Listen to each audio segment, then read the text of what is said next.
우리에게 주시는 하나님 말씀은 누가복음 19장 28절에서 40절까지의 말씀입니다.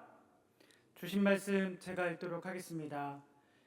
예수께서 이 말씀을 하시고 예루살렘을 향하여 앞서서 가시더라. 감람원이라 불리는 산 쪽에 벳바게와 베다니에 가까이 가셨을 때 제자 중 둘을 보내시며 이르시되 너희는 맞은편 마을로 가라. 그리로 들어가면 아직 아무도 타보지 않은 나귀 새끼가 매어 있는 것을 보리니 풀어 끌고 오라. 만일 누가 너희에게 어찌하여 푸느냐 묻거든 말하기를 주가 쓰시겠다라 하시매 보내심을 받은 자들이 가서 그 말씀하신 대로 만난지라. 나귀 새끼를 풀 때에 그 임자들이 이르되 어찌하여 나귀 새끼를 푸느냐 대답하되 주께서 쓰시겠다 하고 그것을 예수께로 끌고 와서 자기들의 겉옷을 나귀 새끼 위에 걸쳐 놓고 예수를 태우니 가실 때에 그들이 자기의 겉옷을 길에 펴더라. 이미 감람산 내리막길에 가까이 오심에 제자의 온 무리가 자기들이 본 바 모든 능한 일로 인하여 기뻐하며 큰 소리로 하나님을 찬양하여 이르되 찬송하리로다. 주의 이름으로 오시는 왕이요 하늘에는 평화여 가장 높은 곳에는 영광이라도 하니. 무리 중 어떤 바리새인들이 말하되 선생이여 당신의 제자들을 책망하소서 하거늘 대답하여 이르시되 내가 너희에게 말하노니 만일 이 사람들이 침묵하면 돌들이 소리 지르리라 하시니라. 아멘. 4월 두 번째 주일입니다. 한 주간 평안하셨습니까? 지난 주간에 화창한 날씨가 계속되다가 어제 오늘은 조금 비가 왔습니다. 오전에 보니까 눈도 조금 날렸어요. 이게 도대체 계절이 어디로 가고 있는지 모르겠지만 아무튼 하나님께서는 사계절 운행하십니다. 저와 여러분들의 인생의 사계도 가장 완벽하게 인도해 주심을 믿으시기를 원합니다. 우리 옆에 계신 분들과 인사합니다. 단비와 같은 하나님의 은혜가 당신에게 가득하기를 원합니다. 반갑습니다. 잘 오셨습니다. 단비와 같은 하나님의 은혜가 당신에게 가득하기를 원합니다. 반갑습니다. 잘 오셨습니다. 오늘 앞에 성찬식도 있고 세례식도 있고 그래서 설교 시작 시간이 조금 늦어졌습니다. 그래도 걱정하지 마세요. 끝날 때 되면 다 끝납니다. 오늘은 종려주일이에요. 예수님이 예루살렘 성에 입성하신 날이죠. 사람들이 종려나무 가지를 꺾어 예수님을 환영했다 해서 붙여진 이름입니다. 오늘 종려주일을 시작으로 예수님 생애 마지막 6일이 시작됩니다. 내일부터 5일간 아까 광고 시간에도 말씀을 드렸지만 겟세마네 기도회가 있습니다. 5일간 진행되는 특별 새벽 기도회에 많이 참여 바랍니다.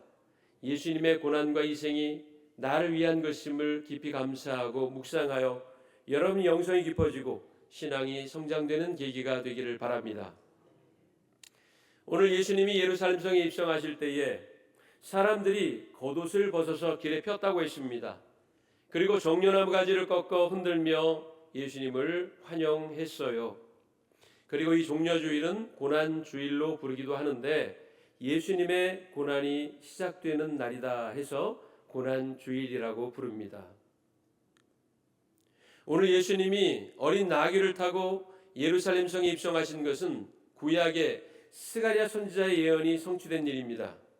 스가랴 9장 9절 보니까 시온에 따라 크게 기뻐할지어다 예루살렘에 따라 즐거이 부를지어다 그가 오시나니 나귀의 작은 것 나귀 새끼를 타고 오실 것이라고 예언했습니다. 예수께서 어린 나귀를 타고 예루살렘에 들어오신 일은 사복음서 기자 모두가 그들의 복음서에 기록하고 있습니다. 그만큼 중요한 사건이라는 뜻이지요.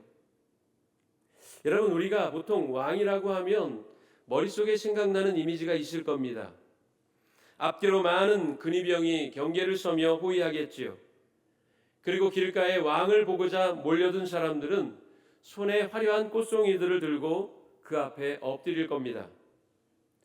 보석으로 장식된 빛나는 왕관을 쓴 왕은 화려한 마차를 타고 사람들에게 손을 흔들며 근엄한 모습으로 행차할 겁니다. 보통 이것이 왕의 행렬입니다. 그런데 오늘 한 왕의 행렬은 그런 모습과는 전혀 다릅니다. 번쩍번쩍 빛나는 왕관은 고사하고 실크로 고급스럽게 만들어진 옷도 입지 못했습니다. 신변의 안전을 지켜주기 위한 호위병도 없었으며 나팔과 북을 울리는 군악대도 없었어요. 다만 몸에 걸치고 있던 겉옷을 벗어 길가에 펴고 종려나무 가지를 꺾어 흔드는 일뿐이었고 예수님은 어린 나귀 등어리에 올라타셨습니다.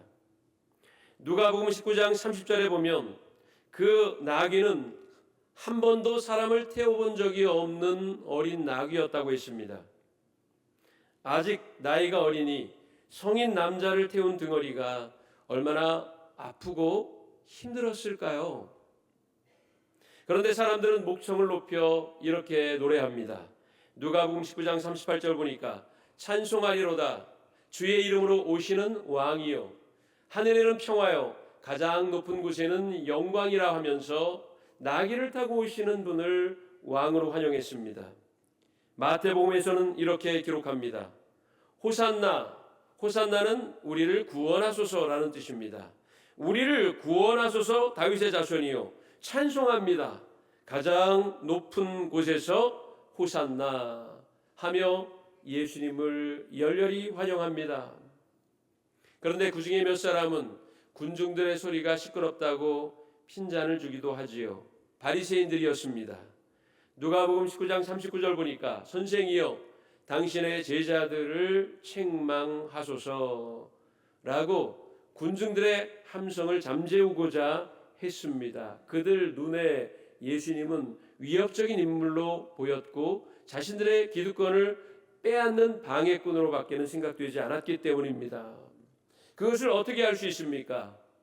예수님이 어린 나귀를 타고 예루살렘 성에 들어오실 때는 그 행렬을 환영했던 군중들이 며칠 지나지 않아서 바라바를 놓아주고 예수는 십자가에 못 박아 죽이라 하는 성난 외침으로 바뀐 것만 보아도 알 수 있습니다. 여러분, 왕이 아닌 저도요 어디를 가려면은 제 차량 상태부터 살핍니다. 혹시 더럽지는 않은지, 연료는 가득 채워져 있는지부터 점검합니다. 예수님도 마음만 먹으셨다면 화려한 마차 하나 정도 구하실 수 없었을까요? 마차는 고사하고라도 흰색의 준마 정도 한 마리는 구할 수 있었을 거라고 생각합니다. 왜 그렇습니까? 예수님은 그 당시 사람들에게 인기가 많았습니다. 예수님이 나타나시는 곳에는 수많은 군중들이 운집했어요. 권위 있는 말씀을 들으려고 했고 예수님이 베푸시는 놀라운 기적을 보기 위해서 연일 많은 사람들이 예수님 주변으로 몰려들고 있는 상황에서 마차 하나 구하는 것 뭐가 어렵겠습니까? 준마 한 필 구하는 것 아마 누구라도 희사할 겁니다. 그런데도 왜 예수님은 어린 나귀, 볼품없는 나귀 새끼를 타고 예루살렘 성에 들어가신 걸까요? 그것도 죄송한 말씀이지만 나귀 주인에게는 거의 반강제로 빼앗다시피 했습니다. 예수님이 베다니에서 벳바게로 2명의 제자를 보내시며 말씀하셨어요. 자, 맞은편 마을로 가면 한 번도 사람을 태워보지 않는 나귀 새끼가 묶여 있을 텐데 그것을 풀어 끌고 오라. 주인이 왜 나귀 새끼의 끈을 풉니까? 왜 고삐를 풉니까? 라고 묻거든 주께서 쓰시겠다고 대답하라. 그러면 내어줄 거다. 돈을 지불하고 나귀 새끼를 사 오신 게 아니에요. 임대비를 지불하고 빌려 타신 게 아니라는 말입니다. 좀처럼 이해하기 어려운 말씀이며 장면이 아니겠어요? 요한복음 12장 15절에는 스가랴 선지자의 예언을 인용하여 다음과 같이 기록합니다. 요한복음 12장 15절 보니까 이는 기록된 바 시온 딸아 두려워하지 말라 보라 너의 왕이 나귀 새끼를 타고 오신다 함과 같다. 여러분 두려워하지 말라고 했습니다. 염려하지 말라고 했습니다. 그렇다면 기뻐할 만한 상황을 제시해야 하는 것 아닙니까? 두려워하지 말고 기뻐하라고 하면서 기뻐할 만한 상황은 제시되지 않고 있습니다. 당시 예수님이 계시던 이스라엘은 로마의 속국이었습니다. 로마의 점령을 당했고 피지배국으로 고난을 당하고 있는 상태였어요. 여러 민족에게 핍박을 받고 종살이까지 했던 이스라엘 민족은 그 당시 로마 제국의 속국으로 있었습니다. 자, 그렇다면 그들이 가장 열망하는 것은 무엇이겠습니까? 로마로부터의 해방과 독립을 원했을 겁니다. 자유를 빼앗기고 억눌린 삶을 살고 있던 그들의 불안감을 떨쳐버릴 수 있는 것은 로마를 전복시키고 로마로부터 자주권을 되찾는 일일 겁니다. 이것이 해결되어야 그들의 두려움과 그들의 희망은 달성이 되는 겁니다. 사람들은 누구나 어떤 상황에서 두려움과 걱정을 느낍니다.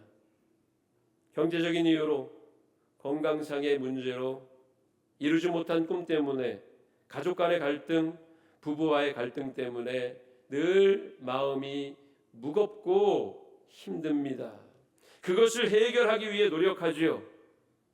어떤 이는 금권을 통해서, 어떤 이는 권력을 통해서, 어떤 이는 인간관계를 통해서, 어떤 이는 지식을 통해서 그 문제들을 해결하려고 골몰합니다.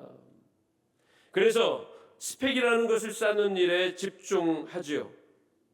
수단 방법 가리지 않고 성공하려고 발버둥 칩니다.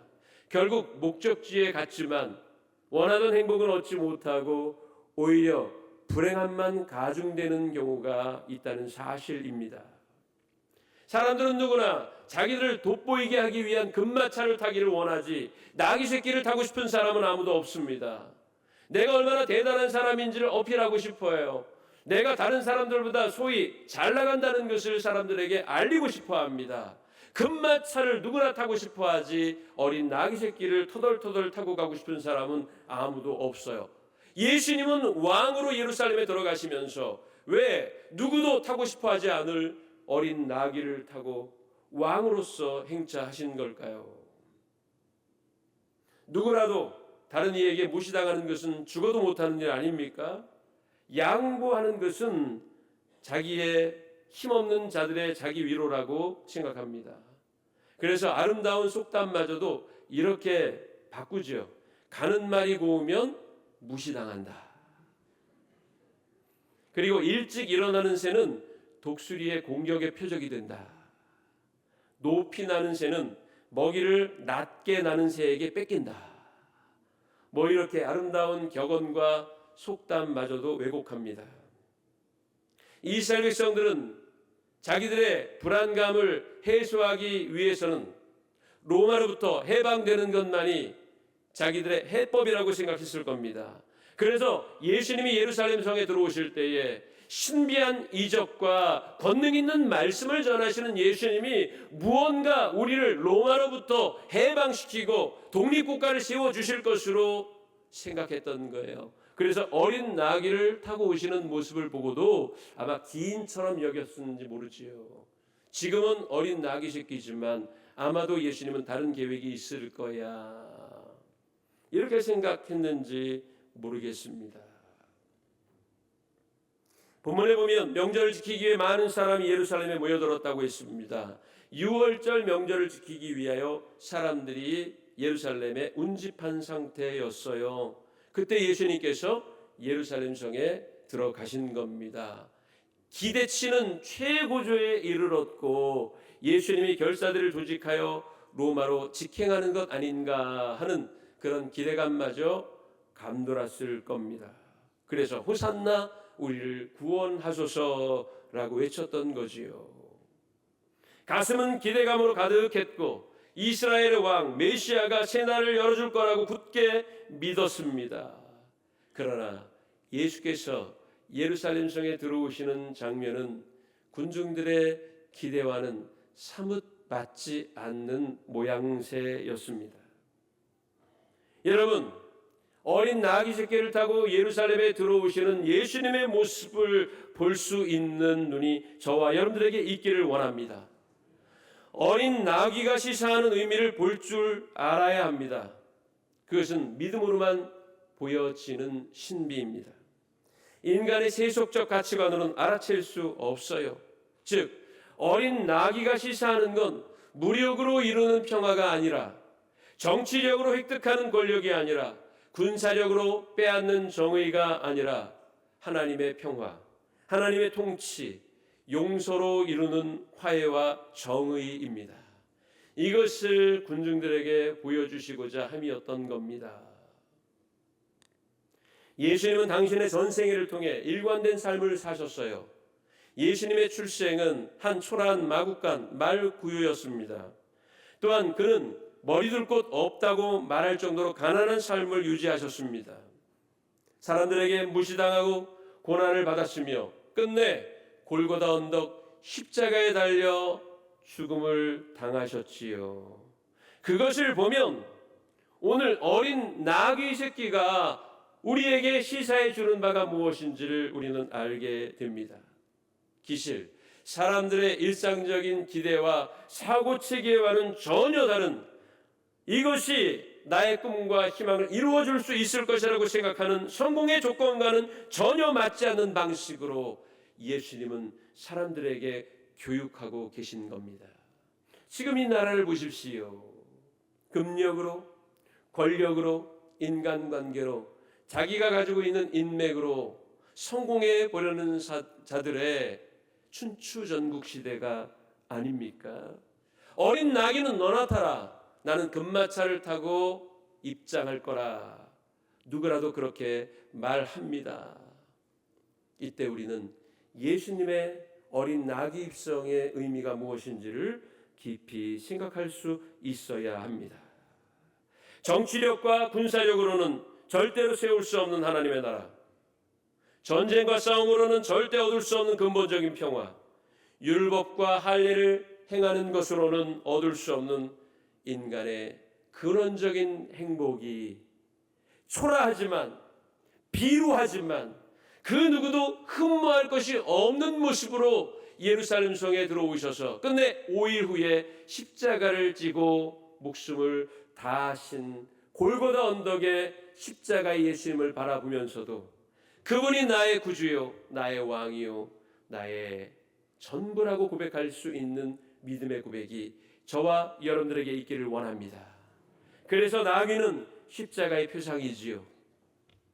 십자가에서 피 흘려 죽으시기 전 예수님은 어린 나귀 등어리에서 인간적인 공명심과 욕망, 그리고 헛된 기대를 모두 끌어안고 죽으신 겁니다.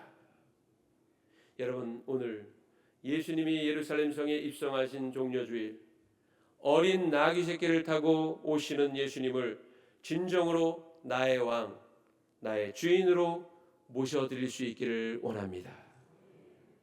내가 왕으로 기대했지만 절대로 내게는 왕이 되어주실 수 없는 헛된 욕망의 포로가 되지 마시고 오직 어린 나귀의 겸손함을 우리에게 보여주시며 군왕들이 서로 앞다투어 자기를 내세우고 군림하려는 이 세상 속에서 겸손의 의미, 희생의 의미를 가슴속에 새길 수 있는 시간이 될 수 있기를 원합니다. 이 시간 그리하여 우리 모두 2000년 전 그날 그 장소 예루살렘으로 함께 갑시다. 이스라엘의 왕이 되어주실 것이라고 기대하며 흥분하여 소리 지르는 많은 무리들 틈에서 우리는 조용히 예수님이 올라타신 그 어린 나귀를 바라봅시다. 그리하여 군왕들이 득세하는 세상 속에서 예수님의 희생과 겸손과 섬김의 의미를 마음속 깊이 새기고 서로를 사랑하며 이해하며 용서하는 삶으로 변화됩시다. 그것이 오늘 종려주일 고난주일에 우리가 가슴속에 품어야 할 신앙의 목표임을 기억하십시오. 우리 종려주일의 고백을 함께 읽는 것으로 말씀을 마칩니다. 함께 읽으면서 고백하겠습니다. 시작. 예수님, 볼품없는 어린 나귀를 타고 오셔도 주님은 저의 왕이십니다. 왕관을 쓰지도 못하고 머리 깊숙이 가시관에 찔리셨어도 주님은 저의 임금이십니다. 화려한 비단옷을 입지 못하고 홍포를 두르신 그마저도 벗겨져 찢겨진 초라한 옷을 입고 계셔도 주님은 저의 주인이십니다. 화려함과 부요함만을 바라보았던 저의 어리석음의 눈비늘을 벗겨주시어 어린 나귀를 타셨어도 영원한 저의 구세주임을 분명히 바라보게 해주시옵소서. 어린 나귀를 타신 주님을 내 마음의 예루살렘에 모셔드립니다. 내 마음에 들어오셔서 영원토록 왕이 되어 주옵소서.